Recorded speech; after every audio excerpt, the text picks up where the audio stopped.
마태복음 16장 14절에 보면 부활하신 예수님께서 제자들이 식사하는 그 자리에 직접 나타나십니다. 그리고는 제자들의 그 믿음 없는 것과 마음이 무디고 완악한 것을 꾸짖으셨어요. 그것은 왜 그러셨느냐 하면 제자들이 예수님의 부활을 믿지 못하는 그런 태도 때문이었습니다. 예수님의 제자들이었는데도 불구하고 예수님께서 그렇게 말씀하셨는데도 불구하고 그 말씀을 믿지 못했다는 것이죠. 그런데 더욱 이상한 것은 부활하신 예수님을 만난 이후에도 제자들이 변화되지 않았다는 점입니다. 제자들은 부활하신 예수님을 만났지만 전혀 변화되지 않은 삶을 살았습니다. 그 모습 속에는, 제자들의 모습 속에는 흥분도 보이지 않았고 열정도 보이지 않았습니다. 여러분, 참 이상한 일이 아닙니까? 예수님께서 십자가에 죽으시는 것을 분명히 보고 다 도망갔습니다. 그 현장에서 다 도망가 버렸습니다. 잡히시는 것을 보고. 그런데 그 예수님이 말씀하셨던 대로 3일 만에 다시 살아나셔서 지금 자기들 앞에 직접 나타났습니다. 그런데도 그들에게는 변화가 없습니다. 아마도 믿을 수도 없고 기대하지도 않았던 부활이었기 때문일 거라고 생각합니다. 그러니까 사실 부활 사건은 오로지 하나님께서만 기대하셨고 하나님께서 완벽하게 행하셨던 은혜였던 거죠. 예수님의 부활에 우리는 아무 영향도 끼치지 못했습니다. 오직 하나님이 다 하셨습니다. 하나님이 친히 죽으시고 친히 살아나셨음을 믿습니다. 사랑하는 여러분, 이제 우리가 알았으니 우리가 무엇을 해야 되겠습니까? 오늘 성경을 제대로 아는 것부터 시작하도록 합시다. 오늘 말씀을 통해서 부활의 주님과 그분의 말씀에 더욱더 가까이 다가가는 그런 시간이 되기를 주의 이름으로 축원합니다. 사랑하는 여러분, 성경이 하나님의 말씀이신 것을 믿습니까? 저도 믿습니다. 귀한 하나님의 말씀인 성경을 열심히 읽으시고 많이 생각하시고 많이 들으시기를 바랍니다. 오늘은 부활절 짧은 메시지에 이어서 성경 읽기의 바른 길을 생각하려고 합니다. 성경을 어떻게 읽어야 할까요? 어떤 자세로 잘 읽어야 잘 읽는 것일까요? 책에서 본 이야기입니다. 미국 인디애나 주에 떠도는 이야기라고 합니다. 이게 사실 실제로 있었던 일인지 아니면 그냥 만든 이야기인지 확실하지는 않은데 어쨌든 어떤 분이 이사를 하려고 동네를 살펴보고 있는 중이었다고 합니다. 미국 사람입니다. 이사해 보신 분들은 잘 알겠지만 참 생각할 게 많잖아요. 고려할 것도 많고요. 아이들 학교도 생각해야 되고, 그리고 직장 출퇴근하는 것도 생각해야 되고, 생활의 편리성 여러 가지 생각을 해봐야 됩니다. 그러다 보니까 쉽게 결정을 못 내리는 거죠. 그리스도인 같으면 이때 어떻게 하겠어요? 기도하겠죠. 그런데 기도하던 중에 남편이 응답을 받았습니다. 더 정확한 이야기는 응답을 주셨다고 생각하게 되었다는 게 정확하겠죠. 이사 문제를 두고 기도하다가 무심코 성경을 펼쳤는데 마태복음 4장 19절이 나온 겁니다. 찾지 마시고 제가 이야기해 드릴게요. 마태복음 4장 19절에 이런 말씀이 나옵니다. 말씀하시되 나를 따라오라. 내가 너희를 사람을 낚는 어부가 되게 하리라. 그런데 우리나라 성경으로는 이해가 잘 안 됩니다. 이게 왜 응답이냐? 미국 인디애나 주에 피셔라는 동네가 있다고 합니다. 피셔, 고기 잡는 사람, 어부라는 거죠. 그래서 이 남자가 생각을 했답니다. 아, 피셔로 이사하라는 뜻이구나. 여러분 말이 되나요?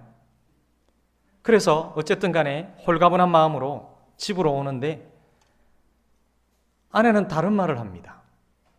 아내도 응답받았다는 거죠.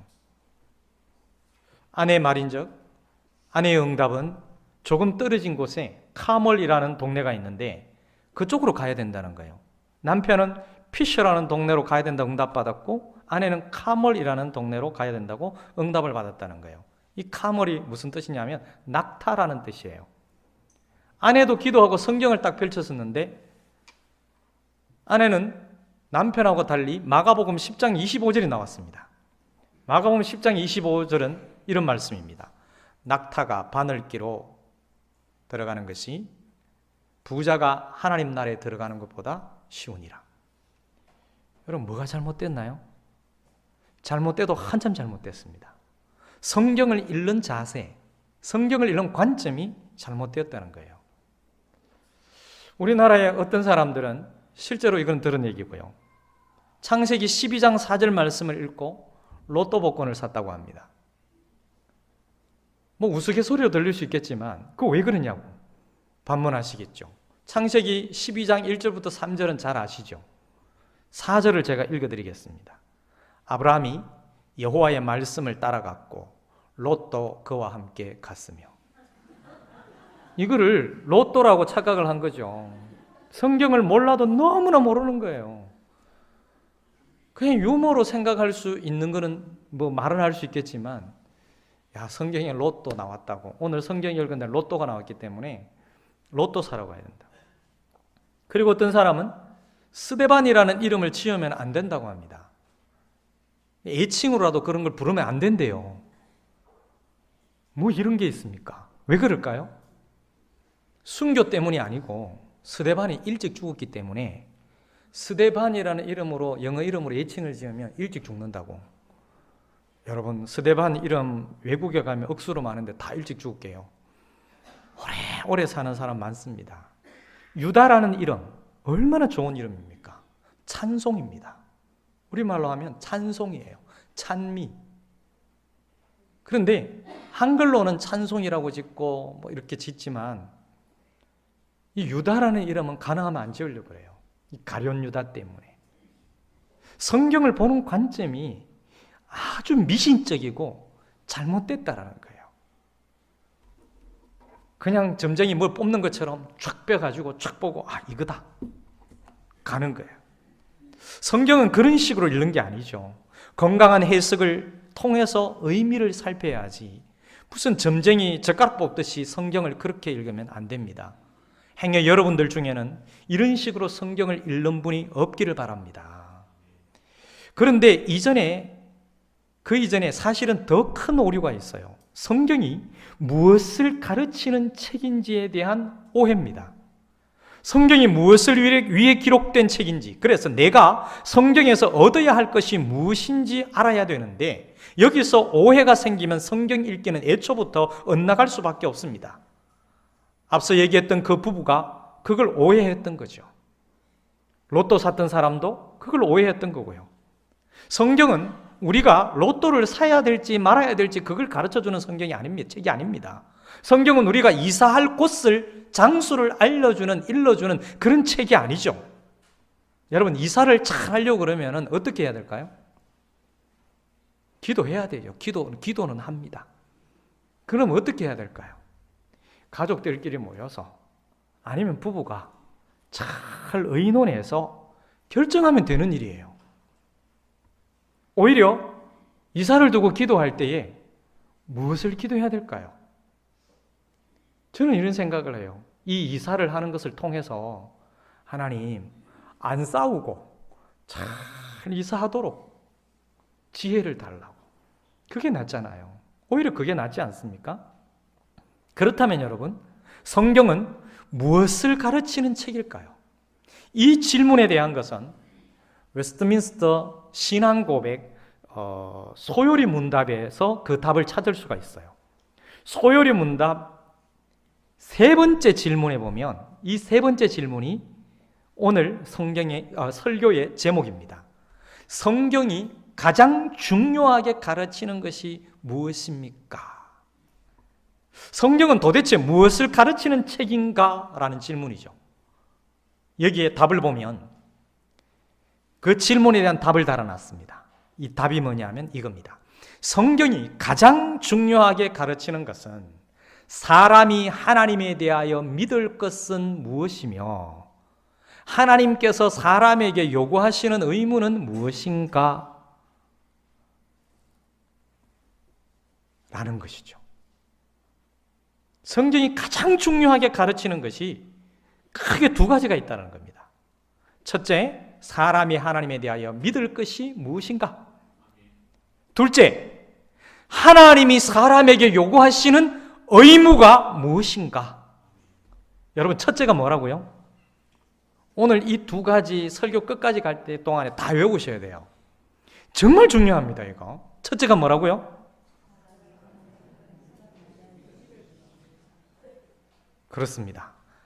사람이 하나님에 대하여 믿을 것이 무엇인가? 자신이 기억력이 부족하다고 생각하시는 분은 적으시면 됩니다. 이사할 동네를 점지해주는 책이 아니라는 겁니다.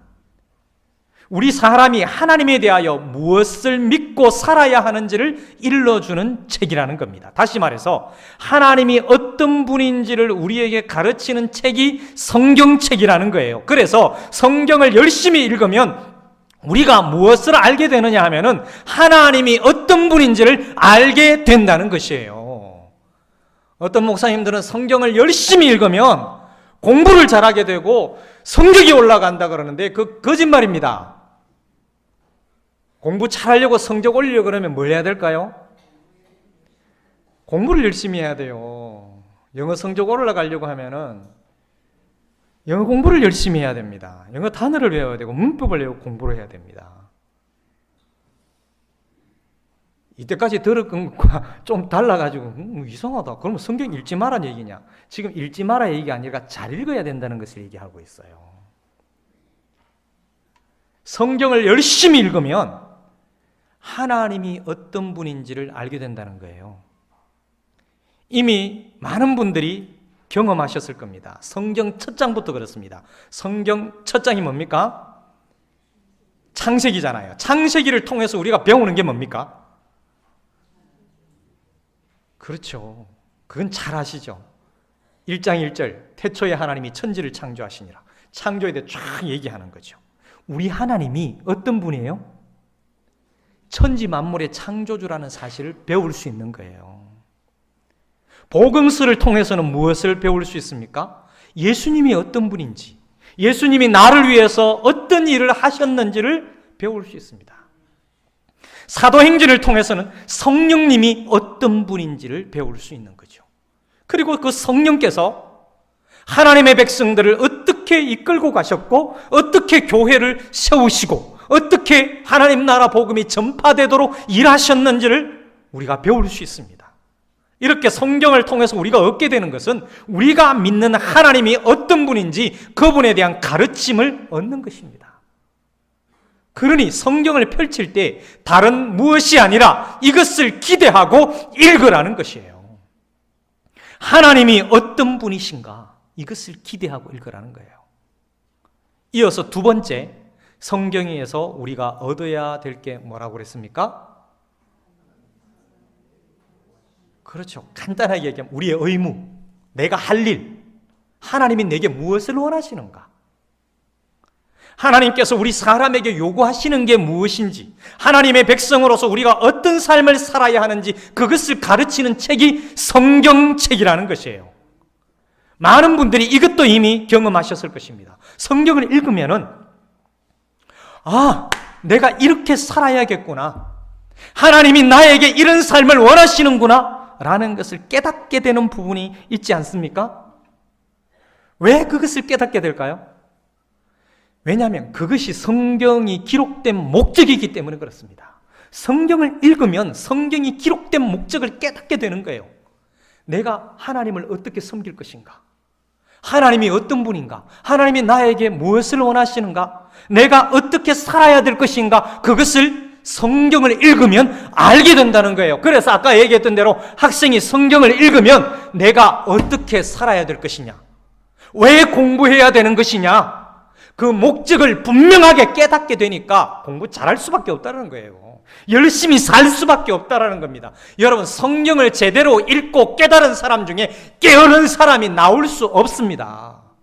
부지런해질 수밖에 없고요, 성실해질 수밖에 없고, 정직하게 살려고 노력할 수밖에 없어요. 왜? 그 성경에서 하나님이 어떤 분인지를 깨닫게 되니까, 내가 어떻게 살아야 되는지를 발견하게 되니까 그렇게 살 수밖에 없어요. 그런데 왜 사람들이 그렇게 변화되지 않을까요? 여러분, 성경을 그냥 글자로 읽으니까 그렇게 되는 거예요. 그냥 글자로만 계속 읽어 나가는 거예요. 여러분, 이 두 개의 질문을 던지지 아니하고 계속 성경을 백독해 보십시오. 안 깨달아집니다. 그냥 성경 1독, 2독 횟수만 쌓여서 갈 뿐이죠. 이 질문을 끊임없이 던지면서 성경을 백독해 보세요. 엄청난 변화의 역사가 일어날 겁니다. 정리합니다. 성경에서 우리가 얻어야 될 게 뭐라고요? 첫째, 하나님이 어떤 분이냐. 둘째, 우리가 행할 의무가 뭐냐. 성경을 읽을 때 이 두 가지를 잘 기억하셨다가 이 두 가지 질문을 하면서 성경을 잘 읽어 나가시길 바라요. 그런데 그러면 정말 그런가? 소요리 문답이 가르치는 이것이 정말로 그런가? 확실한가? 이걸 봐야 되잖아요. 언제나 우리의 기준은 뭡니까? 성경이기 때문에 성경이 소요리 문답 세 번째 질문에 동의하느냐? 우리에겐 그게 중요합니다. 그래서 오늘 읽은 히브리서 4장 12절 요절 말씀을 기억하고요, 앞으로 앞부분에 히브리서 3장 말씀을 살펴보러 가는 겁니다. 히브리서 3장은 일종의 설교입니다. 현대적인 의미에서 설교와는 좀 차이가 있기는 하지만 성경을 읽고 풀어낸다는 점에서 설교 혹은 성경풀이로 볼 수가 있습니다. 그런데 이 3장의 배경이 어디냐 하면 구약의 광야 사건이에요. 성경 본문이 구약의 광야 사건의 본문입니다. 여기는 누가 나옵니까? 우리가 읽었던 3장에 보면 모세도 나오고요, 광야도 나옵니다. 출애굽기와 민수기에 걸쳐진 광야 사건을 쫙 펼쳐두고 성도들을 지금 가르치고 있는 겁니다. 내용상 3장을 크게 두 부분으로 나눌 수 있는데요, 1절부터 6절까지가 전반부이고 7절부터 19절까지가 후반부로 보면 됩니다. 전반부 내용은 뭐냐면은 하나님이 어떤 분인지를 다루고 있어요. 여기서는 누구를 이야기합니까? 물론 예수님을 이야기하고 있죠.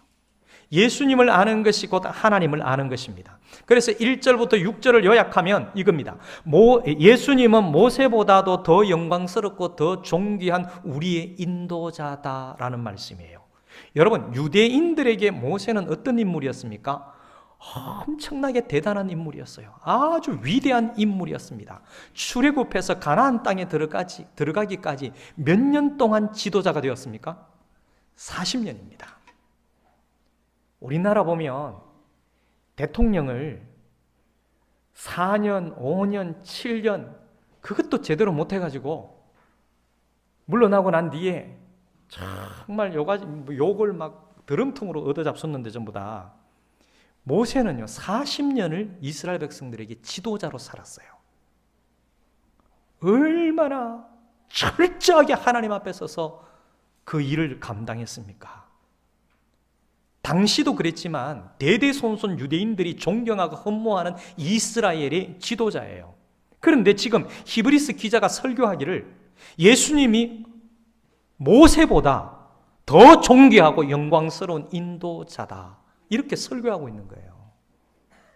내용도 중요하지만 오늘 우리의 관심은 히브리서 기자가 구약 성경을 어떻게 읽고 있느냐에 있습니다. 구약 성경을 앞에 두고 지금 누구를 묵상하고 있습니까?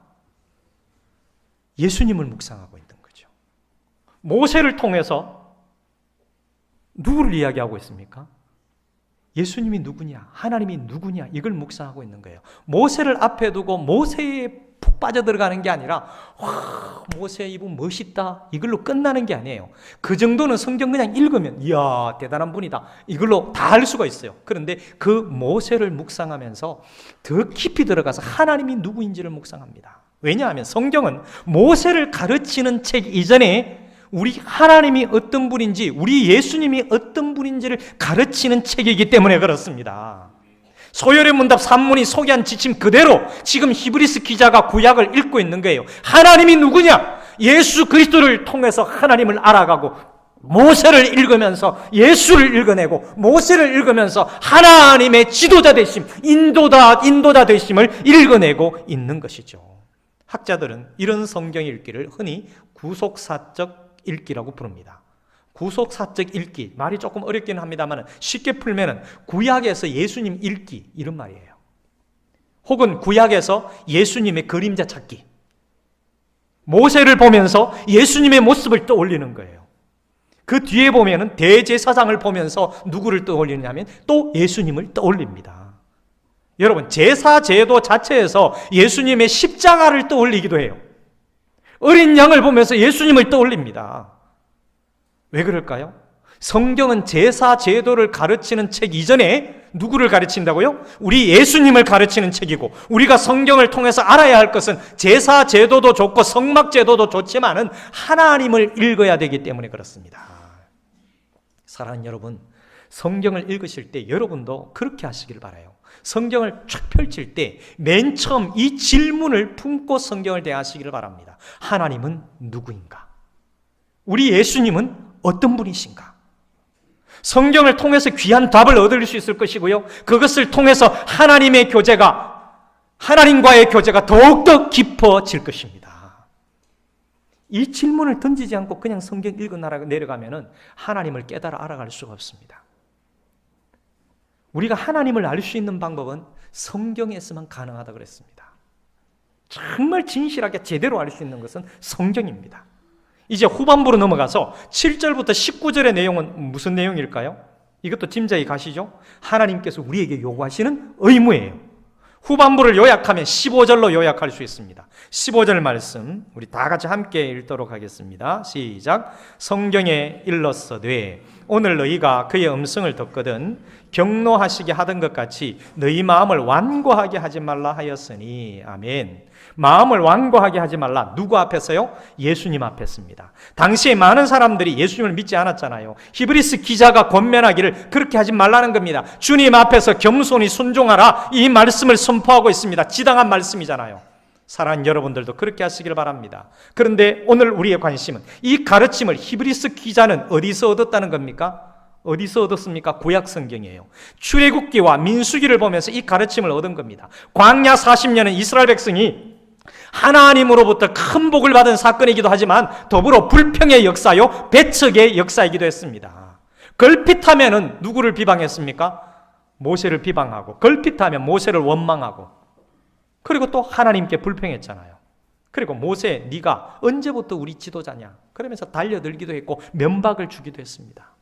그 모습에 우리 하나님께서 굉장히 진노했잖아요. 그 결과로 11절에서 말씀하고 있는 것처럼 내가 노하여 맹세한 바와 같이 그들은 내 안식에 들어오지 못할 것이다. 안식의 땅 가나안에 들어가지 못하는 벌에 처해졌습니다. 그래서 1세대 이스라엘 백성들이 광야에서 다 죽게 되었잖아요. 이 장면을 읽으면서 히브리스 기자는 누구를 떠올립니까? 당시의 교회의 성도들을 떠올리는 겁니다. 구약의 이스라엘의 역사를 읽으면서 지금 나에게 주시는 말씀, 지금 우리 교회 성도들에게 주시는 말씀이 무엇인가, 이것을 찾고 있는 거예요. 지금 내가 어떻게 살아야 하고 지금 우리 교회 성도들이 어떻게 살아야 하는지, 하나님께서 우리에게 요구하시는 의무가 무엇인가, 그걸 찾고 있는 거예요.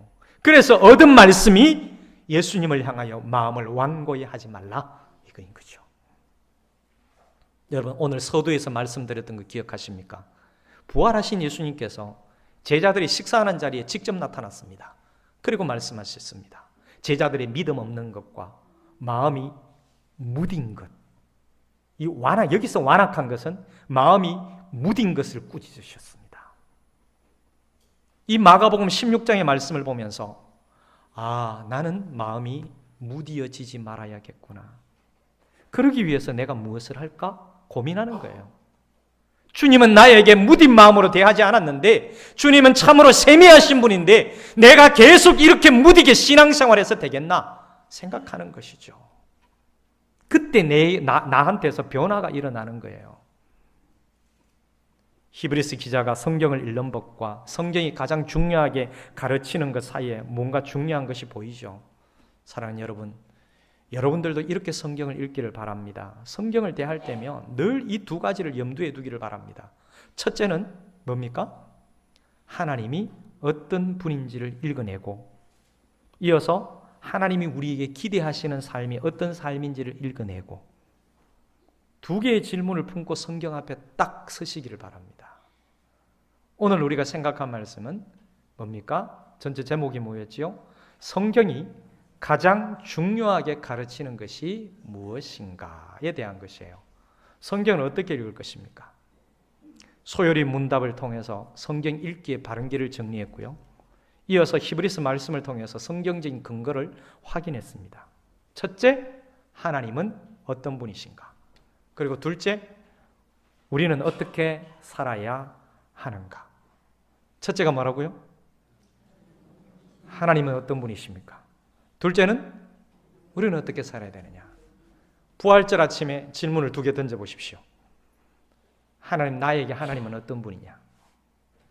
그리고 나는 이제 어떻게 살아야 되느냐? 그 부활의 주님을 믿는 나는 이제 어떻게 살아야 되느냐? 이 두 가지 질문을 던지면서 성경을 보시고 그리고 설교를 들으시면 이전과는 완전히 달라질 겁니다. 그냥 가만히 설교 듣고 그냥 성경 글자로만 읽고 이렇게 지나지 말고요. 성경 본문 하나를 읽을 때에 이 두 개의 질문을 던지라는 거예요. 그리고 그 하나님을 찾아내십시오. 그리고 내가 해야 될 일이 뭐냐? 어떻게 살아야 될 거냐? 그걸 찾아야 집에 가서 직장에서 사회 속에서 적용을 할 수가 있어요. 여러분, 제가 만약에 설교를 이런 식으로 안 하고 히브리서 3장을 읽고 모세에 대한 이야기만 계속 이야기하고 끝나버리면 그거는 설교가 아니에요. 설교는 하나님이 어떤 분이신 것과 우리가 어떻게 살아야 할지를 말씀해 드리는 거예요. 목사가 찾은 것을 여러분들에게 전달해 드리는 겁니다. 여기서 한 가지 팁을 드리면 매일 성경으로 큐티를 하잖아요. 매일 성경 큐티 하시는 보면 매일 성경 책에 왼쪽 편에 보면 왼쪽 편인가 오른쪽인가? 왼쪽 편에 본문이 있고 오른쪽 편에 해석이 있죠. 해석. 거기에 보시면 지금 책 가지고 있는 분 확인 한번 해보세요. 제일 위에 뭐가 있느냐 하면요, 두 개의 질문이 있어요. 첫 번째 질문이 뭡니까? 그렇죠. 하나님이 어떤 분이십니까? 그게 그냥 아무 데서는 툭 떨어진 게 아니에요. 소요리 문답 질문의 답이에요. 그리고 두 번째 질문은 뭡니까? 내게 주신 은혜가 뭐냐 이거예요. 그게 곧 내가 어떻게 살아야 될 거냐 이 말이에요. 늘 왼편의 본문을 읽고 오른편의 묵상을 읽고 그 다음에 그걸 도움을 얻어서 내가 또 하나님을 책에는 이렇게 설명을 해놨는데 이 책을 편집한 목사님은 이렇게 묵상을 하고 목사님들은 이렇게 묵상을 하고 찾았는데 내가 찾는 하나님은 내가 만나는 하나님은 어떤 분인가? 그걸 다시 찾는 거예요. 그게 큐티입니다. 그리고 여기에서 찾았던 은혜는 이건데 내가 오늘 내 마음으로 내 머리로 생각해서 고민해서 찾아내는 은혜는 뭐냐? 내가 어떻게 살아야 될 것인가? 내가 한번 찾아보는 거예요. 그 훈련을 계속 하잖아요.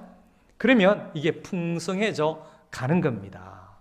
어떤 목사님들은 큐티 그래 하면 안 된다 그러는데 여러분 큐티 그렇게 하는 겁니다. 방법을 아주 멋있게 1시간 강의 들어도요 아무 소용없어요. 오늘 제가 이 30분 이야기하는 거 이거 큐티 강의라 해도 생각해도 좋습니다. 히브리서 3장을 읽을 때에 하나님이 어떤 분이신가? 우리가 어떻게 살아야 될 것인가? 이거 두 개만 찾아도요 모세보다 더욱더 뛰어나신 분인데 나를 이분이 이렇게 이끌어 가시는구나. 그리고 내가 주님을 기억할 때, 주님 앞에 설 때에 완고한 자가 되지 말아야 되겠구나. 완악한 자가 되지 말아야 되겠구나. 정말 무디게 살지 말아야 되겠구나. 그러면 내가 어떻게 살아야 될까? 내가 오늘 집에 가서 뭘 해야 되지? 그걸 고민하는 거예요. 성경 그렇게 읽어야 내게 변화가 일어나는 거예요. 사랑한다, 사랑한다. 집에 가서 자녀들한테 부부 사이에 여보 사랑해요. 요건 사랑이 아닙니다. 구체적인 사랑이 있어야 되는 거예요. 오늘은 어떻게 표현하지? 그 사랑을 위해서 내가 어떻게 할까? 용서합니다. 어떻게 용서를 해요? 그렇게 성경을 읽고 생각하는 게 우리의 성장을 위해서 성경을 읽어 나가는 겁니다. 성경이 기록된 목적이 바로 그거라는 거예요.